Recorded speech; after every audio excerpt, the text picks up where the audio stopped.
Vaatame nüüd, mida siis 2026 toob igale ascendendi ja päikesemärgile. Vaatame siis, mida toob aasta 2026 vähkidele, nii siis vähi päikesega kui ka vähi ascendendiga.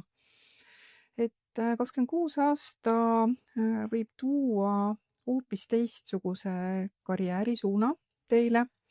Seda siis juba kohe jaanuari lõpust alates, kui Neptuun muudab meil märki ja siis 14 veebruar ka Saturn muudab meil märki. Need mõlemad siis võivad kaasa tuua kas siis uue elusuuna, uue karjääri või on kuidagi seotud teie avalikkusega. Ehk siis siin tuleks lõpetada see, mis on võib-olla teie jaoks selline mittevajalik, ehk siis Neptuun hakkab lagundama seda, mida te ei vaja ja Saturn hakkab ütlema, et teil tuleb üles ehitada see, mis teid elus tegelikult edasi viib. Ja tegelikult siin on küsimus selles, mille nimel te tegelikult töötate. Kas see senine amet või roll või eesmärk on õige või tundub teile vale? Et see Neptuun võtab ära siis motivatsiooni seal, kus ei ole seda sisu ja tekitab võib-olla tunde, et ma ei soovi enam ainult võib-olla staatuse nimel ka pingutada. Ja samas Saturn seal tahab piire ja struktuuri, toob siis võib-olla uusi kohustusi, teiste eest vastutamist, võib-olla ka tõstab kvaliteeti ja kui te tahate siin siis karjääri muuta, siis see aasta sobib selleks, aga peavad olema paigas ka struktuurid, et kuidas me seda teeme. Ja võib-olla siis 21 veebruar, 13 aprill ja 20 aprill on need kohad, kus tulevad näiteks uued pakkumised või otsustate ise, et te soovite oma karjääris teha muudatusi. Et see Neptuun seal 10. majas võib kanda seda, et avastate, et avalikkus tunnetab teid siis kuidagi vastuoluliselt, et kord idealiseeritakse ja kord jälle kahtlustatakse. Et sellel aastal on kindlasti hea kõik kokkulepped teha kirjalikult, mis on teie kohustused, millised on tähtajad, et sellised suulised kokkulepped pigem ei sobi siia. Ja võite hakata ka tajuma, et olete ennast võib-olla aastaid lihtsalt sundinud olema kusagil, kus te ei taha olla, olete lähtunud teiste ootustest ja siin tekitab see teis aina suuremat sellist vastumeelsust, et seda edasi teha. Ja siin aitab siis ainult see, kui te teete seda, mida te tegelikult soovite. Ja samas, kui te töötate valdkonnas, kus on oluline loovus, teiste abistamine, võib-olla vaimsed tööd, kunst, muusika, filmindus, sotsiaalne valdkond, siis te võite ka tunda väga suurt rahulolu. Ja siin ei tohiks kindlasti ikkagi liiga palju kohustusi võtta, tuleb neid piire hoida. Ja Saturn seal samas sektoris annab siis seda struktuuri, võitagi tunda võib-olla, et ma ei tea, ülemused, kliendid või avalikkus ootab teist rohkem, võib-olla rohkem kvaliteeti ja võivad olla siis väga suured muutused karjääris 2026 aastal. Ja alates 30 juuni liigub Jupiter teie raha ja sissetulekute väärtuste sektorisse ja toob rohkem ka võimalusi teenida, rohkem võib-olla enesekindlust kasvatada, rohkem tahtmist oma elukvaliteeti parandada. Et siin võib väga kiiresti sissetulek kasvada, aga sama kiiresti võivad ka kulud kasvada, et eriti sellised mugavusostud võib-olla. Et see selline elustiil võib ka minna natukene laiemaks ja tuleb siis teadlikult planeerida, ära kasutada seda ja sobivad siia siis tegelikult lisasissetulekute valika otsimine, võib-olla oma oskuste parendamine, õppida midagi juurde ja on ka hea aasta vähendada oma võib-olla laene ja muid kohustusi. Siis liigub meil ka Uraan aprilli lõpust uude märki, läheb kaksikute märki ja teie jaoks siis pigem toob muudatusi või mõjutab teie alateadvust või varjatud muresid või sellist, tekib sisemine vabaduse vajadus. Võivad alateadlikkusest esile tulla mingid taipamised, mälestused, võib-olla ka sisemised pinged, mille olemasolust varem ei olnudki teadlik ja võib tulla ka äkilisi selliseid sisemisi ärkamisi või ka siis psühholoogilisi läbimurdeid. ja tihtipeale toob rahutust ja sellist seletamatut ärevust, võite tunda tugevat vajadust vabaneda millestki, kuigi te võib-olla ei suuda isegi täpselt öelda, millest te tahate vabaneda. Et see on ikkagi märk sellest, et vanad alateadlikud mustrid või piirangud hakkavad siis siin lagunema ja neid ei ole mõtet jõuga alla suruda. Muidu võivad pinged siis väljenduda mingite äkiliste emotsionaalsete või ka psühholoogiliste kriisidena. Ja see valdkond on seotud siis isolatsiooni ja tagasitõmbumisega ja teil võib siin tekkida suurem soov olla üksi, eemalduda sotsiaalsest mülast, tegeleda võib-olla sisemise maailmaga rohkem. Ja see ei ole märk sellest, et on mingi probleem, vaid et te tahategi kontakti saada iseendaga. Ja see ei ole see koht, kus te peate ennast siis pidevalt sundima sinna välisesse aktiivsusesse. Et see võib tuua siis siin kurnatust või kokkuvarisemist isegi. Ja võib tuua ka ootamatuid katkestusi, muutuseid sellistes oludes, mis on seni võib-olla kuidagi kuskil nii-öelda kardina taga toimunud, mingid saladused võivad tulla välja, samas varjatud vaenlased võivad kaotada teie üle üldse mingisuguse mõju.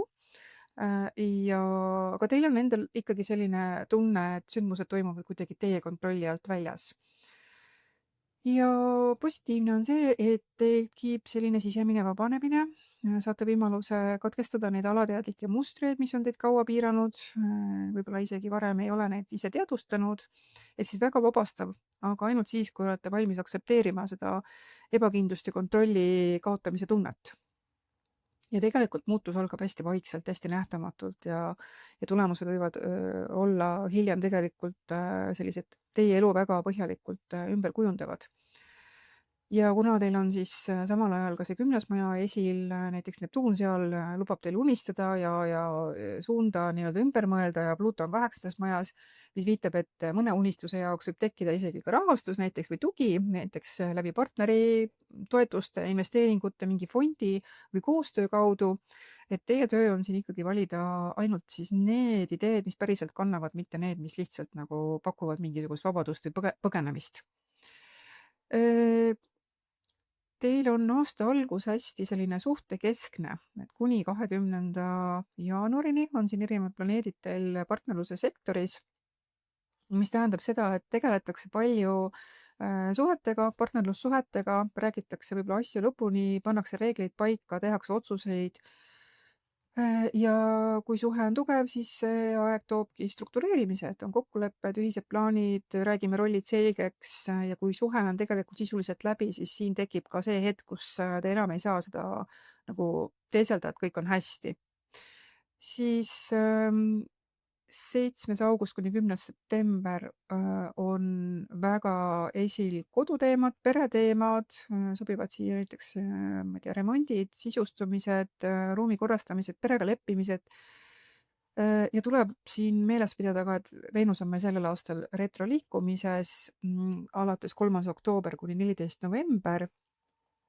Ja teie jaoks 3. kuni 25. oktoober on Veenus siis 5. majas, ehk siis tagasivaade kõiges, mis puudutab romantikat, lapsi, loovust, hobisid, enda reklaamimist, nähtavust, ehk siis sellised vanad teemad selles valdkonnas võivad tulla siin esile selleks, et te saaksite neid siis ära parandada.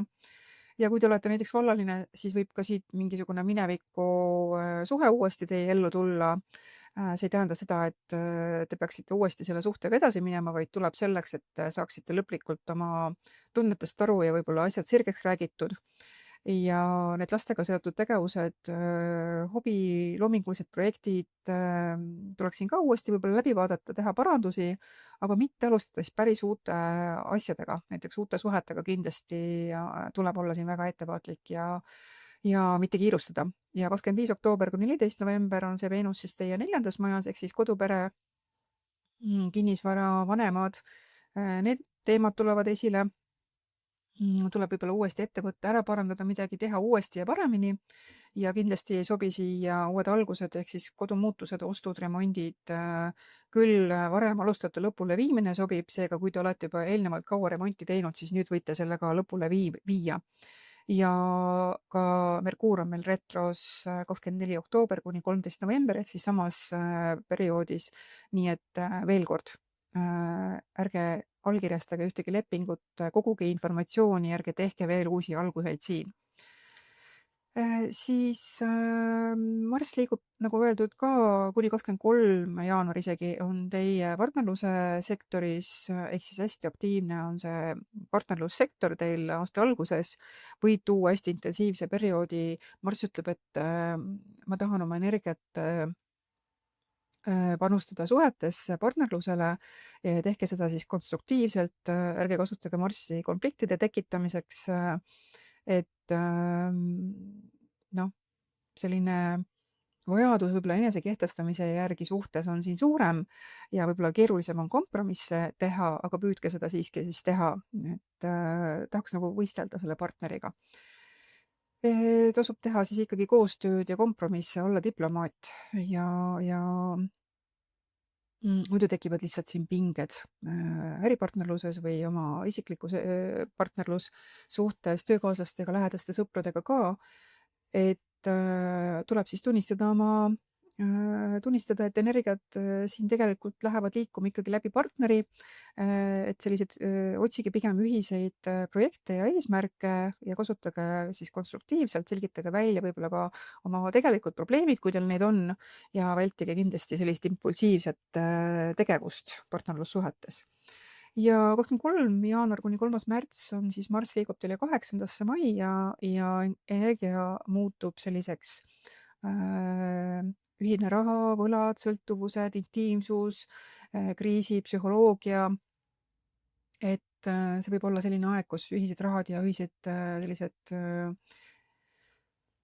tegevused, need lähevad pingesse ja tahaks asjad lõpuks siis selgeks rääkida. Ja tegelikult ei tohiks siin jälle sellist Marssi halvasti kasutada, et vihaga midagi rapsima minna, vaid väga kasulik, kui te siin lõpetate näiteks ebavajalikud võimutsemised, kontrollid, leiate sellised võrdsed lahendused, lõpetate võib-olla ka emotsiooni ajal tehtud lepingud või ebavajalikud kulud, eriti mis on seotud siis näiteks elektroonika või IT-ga.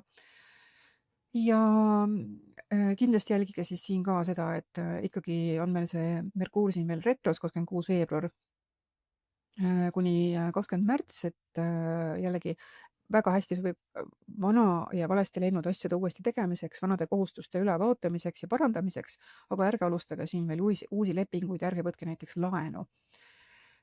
Ja samal ajal 17. veebruar on meil ka päikesevarjutus jällegi samas sektoris teie jaoks 8. majas, mis näitab tihtipeale, et järgneva poole aasta jooksul toimuvad väga suured muutused teie elus. On lõppajana alguseid, sellised väga suured elusuuna muutused tavaliselt. Ka teie võib-olla finantsstruktuur muutub, võtate laenu, ostate kodu, refinantseerite, teete ühisvaras uuendusi selle poole aasta jooksul. Alates siit kindlasti jälgige siis ikkagi seda retroperioodi ka. Seal ärge siis alustage. Ja kõik, mis puudutab siis ühist raha, seal toimuvad suured muutused, on see siis teie isiklik partner või äripartner. Ja kui teil on näiteks kogunud mingisuguseid maksuvõlgu või mingeid selliseid segaseid rahaasju, siis see tegelikult tekitab vajaduse sellega tegeleda. Et on see siis täiturikirjad või mingid muud sellised kohtuasjad võivad siin tekkida, et kui te olete aastaid ignoreerinud mingeid hoiatusmärke, et siis siin võib olla lihtsalt hetk, kus tekib vajadus see asi korda teha. Ja samas on võimalus ju ka kokkulepeteks, ümberorganiseerimiseks, vestletegi pangaga, maksuametnikuga, juristiga näiteks, ehk siis vanad sellised rahasüsteemid siin tihti lagunevad ja tekib uus kord. Ja võib-olla ka vanad hirmud ja mahajäetuse kogemused siin võivad pinnale tõusta, väga hästi sobib siia psühhoteraapia, üldse sügav enesetöö. Ja tekib võib-olla mingi sündmus, kuna siin on sünd ja surm, siis võib olla see ka surm perekonnas näiteks, on see lahutus, on see raha kaotus, mis lükkab teid nii-öelda uude faasi ja lükkab teid liikuma ja muutuseid tegema. Võib olla ka aeg, kus te otsustate partneriga kokku kolida, võtta ühise laenu, saada laps, alustada ühist firmat või siis vastupidi, hoopis jagada vara ja minna lahku, et need mõlemad sobivad siia aega hästi. Ja tuleb selleks siis valmis olla, et väga suurte muutuste aeg ja need võivad tegelikult alguse saada juba enne varjutuse tulekut, et ja kestagi siis mitmeid kuid peale varjutust, et vähemalt pool aastat. Et tasub olla siis valmis elus suurt muutust tegema ja ärge unustage siis seda retromerkuuri ka siin. Ja 3. märts kuni 10. aprill on Marss teil 9. majas, ehk siis energia läheb rohkem võib-olla õpingutele, reisidele, juriidikale ja kirjutamisele, õpetamisele. Tahate oma mõtteid kaitsta, tõestada, ehk siis väga hea aeg tegelikult õppida, õpetada, kursuseid teha, kirjutada. Oht on ainult see, et minu tõde on ainus tõde, et seda stiili ei tohiks siin siis järgida. Ja ikka veel tuletan meelde, et siin on ka Merkuur kuni 20. märts. Et kui me räägime lepingutest või reisidest või juriidikast, siis ma ei alustaks neid tehinguid või ei alustaks ka veel õpingutega näiteks. Ootaks natukene, kuni see retromerkuur on meil läbi. Siis 3. märts on meil ka kuuvarjutus ja teie jaoks tuleb ta siis 3. mai, ehk siis teie naabruskond, võib-olla kolite mujale, tegelete naabritega, teie kodupiirkonda näiteks hakatakse renoveerima, elate ajutiselt mujal selle tõttu või siis muutub lihtsalt see, kus ja kellega igapäevaselt suhtlete. Tihti toob kaasa ka siis liikumist kahe koha vahel, näiteks seoses õppimise või töö või ka partneriga. Siin on kõik näha, ehk siis kulminatsioon mingisuguses projektis näiteks, mis on suhtlemisega seotud, on see suur reklaamikampaania, koolitöö, lõputöö, mingi essee, avalik esitlus. Et võib-olla tekib ka vajadus vahetada välja oma tehnikat, osta näiteks arvuti, telefon, tarkvara, mingid muud sidevahendid ja tuleb vaadata ka, et kuidas te räägite, et valesti öeldud sõnad või kirjad või mingid infolekked võivad olla väga suurte tagajärgedega. Ja võib-olla toimub ka mingi suur sündmus või muutus hoopis teie õdede-vendade elus, et on see nende abielu või kolimine või hoopis terviseprobleem ja teie roll nende elus siis muutub, et te peate võib-olla neid toetama või jagate siis mingit vastutust või midagi sellist. Ja võivad olla siin ka näiteks välisreise, välismaale kolimisi, ülikooli minekut, pikki kursuseid ja võite tegeleda ka religiooni, filosoofia või seadustega või ka immigratsiooni, näiteks viisadega. Et need asjad tulevad siin avalikuks ja siis te saate neid paremini ka käsitleda. Siis 10. aprill kuni 19. mai, Marss liigub teie 10. majja, ehk siis hästi palju nagu ambitsioon kasvab, tahaks tulemust, tahaks tunnustust ja tahaks oma projekti, oma rolli, kus teie saate vastutada, otsustada. Samas jällegi ärge minge siin tülli ülemusega, autoriteetidega ja pigem siis tehke neist hoopiski enda kaaslane ja võib-olla siis tegelete uue töö otsimisega, kandideerite kuhugi, teete oma portfooliot, hinnastate, räägite oma ülemusega, et tahaks rohkem vastutust, need asjad sobivad siia.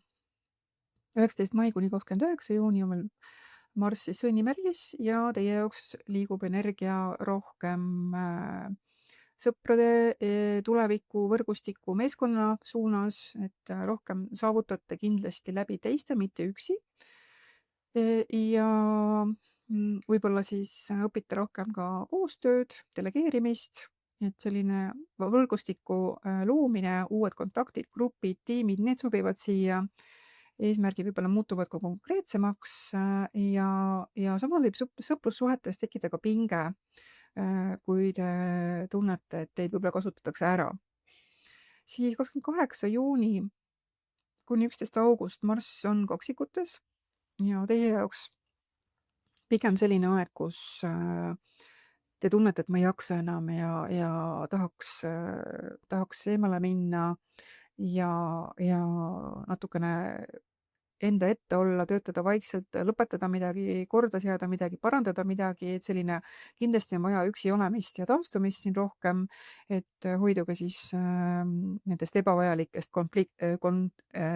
konfliktidest ja ka kontaktidest, et pigem tasub olla siin siis omaette rohkem ja nokitseda kuskil kardina taga. Ja siin sees on meil ka jälle retro-Merkuuri periood 29. juuni kuni 24. juuli. Ehk siis taaskord pigem lõpetage, tehke mingeid vanu asju uuesti ja paremini, ärge alustage mitte midagi uut. Siis 11. august kuni 28. september on Marss teie enda märgis, seega energiat tuleb juurde, tahaks ennast rohkem kehtestada, tuleb selline startenergia, tahaks rohkem liikuda, tahaks lõpuks öelda välja, mis mulle ei sobi, et selline väga hea aeg ennast nii-öelda esikohale panna ja rohkem jõudu, rohkem teotahet, võib-olla olete seal nii-öelda enda omaette olemises aru saanud, millega te tahate edasi liikuda ja nüüd siis on selleks ka võimalus. Et sobivad hästi ka sellised füüsilised tegevused, on see siis trenniga alustamine või tegelete oma välimusega kuidagi teistmoodi, et need asjad sobivad siia hästi. Ja 28. september kuni 26. november Marss liigub Lõvimärki ja energiat tuleb juurde või tuleb hakata rohkem panustama siis sellesse, kuidas te teenite, võib-olla ka tekitab rohkem sellist ohtu kulutada impulsiivsemalt. Et võib-olla Marss paneb siin teid samastama eneseväärtust rahaga, et seda ei tohiks siin siis teha, et sellist kulutamist, et ma pean nüüd ennast kuidagi tõestama ja konfliktid ka võivad käia siin raha ja väärtuste ümber. Ja tuletan siin meelde, et 3. oktoober kuni 14. november on meil Veenus retros liikumas ja 24. oktoober kuni 13. november on ka Merkuur liikumas retros, ehk siis tegelikult see päris novembri lõpp jääb siin ainult selleks ajavahemikuks, kus sobib alustada näiteks uue tööga või lisatööga, sellepärast et retro ajal kindlasti ei soovita alustada millegi uuega. Et pigem tuleks siin vaadata üle oma kulutamisharjumused, neid mõistlikumaks muuta, tegeleda rohkem siis lisasissetuleku võimaluse tekitamisega, valmistada ennast siis ette selleks, et oleks võimalik peale seda retro lõppu alustada selle lisasissetuleku teenimisega. Ja see on siis selline väärtuste ümberhindamine või ka uue info teadmise kogumine ja läbi selle siis oma teenimisvõime kasvatamise koht. Peale 26. novembrit Marss liigub teie 3. majja, ehk siis aktiivsus läheb suhtlemisse, õppimisse, lühisõitudele, jällegi lähisugulased, naabrid ja võib-olla räägite kiiremini otsemalt. Väga hea aeg, et kirjutada, õppida, logistikat parendada. Ja võivad siin muidugi tülid tulla ka väikestest asjadest ja tegelikult hea aeg korda teha oma mingisugused töövahendid, sõnumid liikluses. Olge siis ettevaatlik, ärge kiirustage, et see Marss võib teha natukene hooletuks. Ja meil on 12. august päiksevarjutus, jällegi teie sissetulekute valdkonda tuleb, mis tähendab ka, et vana raha teenimise või kulutamise või omamise viis lõpeb ära, tuleb uus ja võib-olla on elus selliseid olukordi, kus teil tuleb millestki nii-öelda kas loobuda või teistega jagada.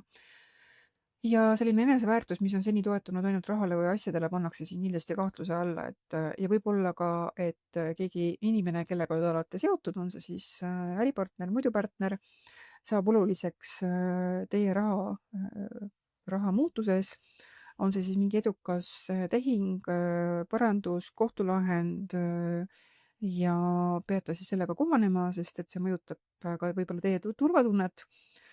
Ja tihti on siin mingi vana mustri lõpp, on see töökoha muutus, ameti muutus,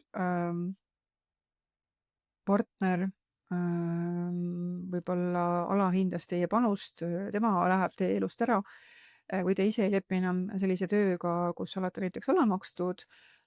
Siin on kindlasti ka mingi loobumise teema sees. Samas võitegi näiteks kolida väiksemasse kohta, ma ei tea, teise linna, teise riiki, peate näiteks sellepärast suurest osast asjadest näiteks maha müüma, ära andma, nii-öelda maha jätma, et kõik sellised asjad võivad siin siis toimuda, et kindlasti sissetulekutes muutus. Ja 28. august on meil kuuharjutus. Teie jaoks toob siis nähtavale või tuleb selline kulminatsioon, mis on seotud kooliga.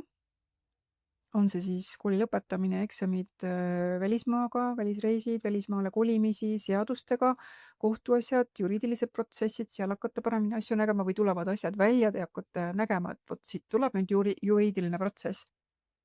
Ja võivad olla ka mingid äia-emmaga seotud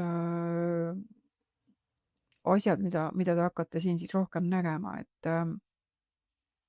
tegelikult võib olla siin ka hoopis see, et lõpetategi oma kooli, saate sealt diplomi, kuna ongi meil ju siin augustikuu käes ja peale seda saate siis edasi liikuda ja teie pingutused on kandnud vilja, et see ei pea olema kindlasti siin siis ebamugav või midagi negatiivset. Ja 27. juuli liigub meil Põhjasõlm veevalajasse ja teie jaoks siis jällegi teie enda teenimisvõime võib küll väheneda alates siit või jällegi me peame siin millestki loobuma, aga siin on võimalik saada rahalist abi teistelt ja see võib olla laenud, pärandused, ma ei tea, majamüügist saadud sissetulek või siis ka läbi kokkulepete saadud mingisugune raha või ka siis partneri sissetulekud suurenevad ja teie saate läbi selle siis kasu. Et oluline on hoolitseda ka oma toitumise eest muide selliste seisudega, et on kalduvus siin siis sellist tervislikku toitumist unarusse jätta. Et seda kindlasti ärge siis tehke. Selline oligi 2026 ülevaade teie jaoks. Ma väga loodan, et saite siit mõned näpunäited ning mina soovin teile kindlasti väga ilusat ja edukat uut 26. aastat.